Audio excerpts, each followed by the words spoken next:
जीवन हमें एक मौका देता है, इसलिए जब भी सही कॉलेज चुनने का समय आए तो सिर्फ मंगलायतन यूनिवर्सिटी आपके बेहतरीन भविष्य और सर्वांगीण विकास के।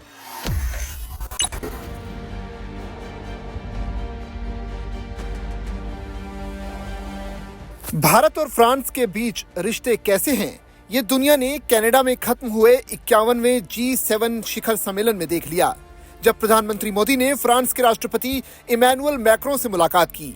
दोनों नेताओं ने मिलते ही एक दूसरे को गले लगा लिया। फिर मोदी ने हल्के फुल्के अंदाज में कुछ कहा और ठहाके लगने शुरू हो गई। लेकिन कुछ ही देर बाद बातचीत का मूड सीरियस हो गया। इस दौरान पीएम मोदी ने मैक्रों को गंभीर मुद्रा में कुछ समझाया भी। इस दौरान भारत के एनएसए अजीत डोभाल भी मौजूद थे। मोदी और मैक्रों के बीच काफी देर तक गंभीर चर्चा चलती रही। प्रधानमंत्री मोदी और राष्ट्रपति मैक्रों के बीच ये द्विपक्षीय बैठक G7 सम्मेलन से अलग हुई। इसमें दोनों नेताओं ने कई अहम मुद्दों पर चर्चा की, जिसमें जलवायु परिवर्तन, वैश्विक सुरक्षा, तकनीकी सहयोग और इजराइल ईरान युद्ध जैसे संवेदनशील विषय शामिल थे।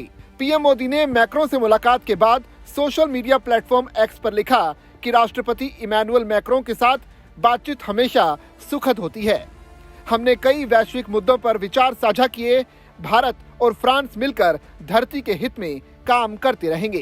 वैसे ये मुलाकात केवल एक औपचारिकता नहीं थी, बल्कि भारत और फ्रांस के मजबूत रणनीतिक संबंधों का एक प्रतीक भी रही।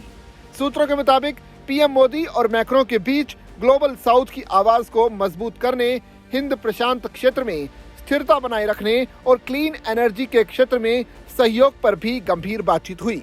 हालांकि G7 सम्मेलन के एजेंडे में यूक्रेन और वैश्विक अर्थव्यवस्था प्रमुख मुद्दे रहे, पर इस बार इजराइल और ईरान के बीच चल रही जंग की छाया भी स्पष्ट तौर पर महसूस की गई। दुनिया के 7 बड़े लोकतांत्रिक देशों के नेता इस संकट पर निजी स्तर पर चर्चा करते नजर आए। सूत्रों ने बताया कि पीएम मोदी ने इस विषय पर मैक्रों के साथ भारत की संतुलित और मानवीय सोच साझा की।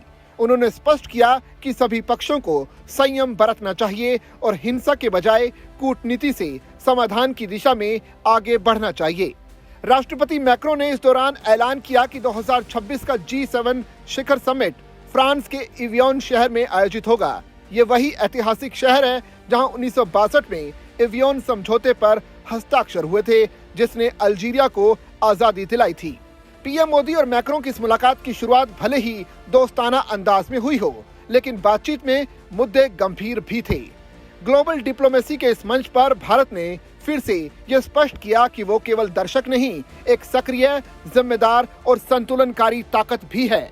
भारत और फ्रांस के बीच ये संवाद दर्शाता है कि दुनिया के सबसे जटिल भू राजनीतिक संकटों पर भी दोनों देश मिलकर सार्थक भूमिका निभाने को तैयार हैं।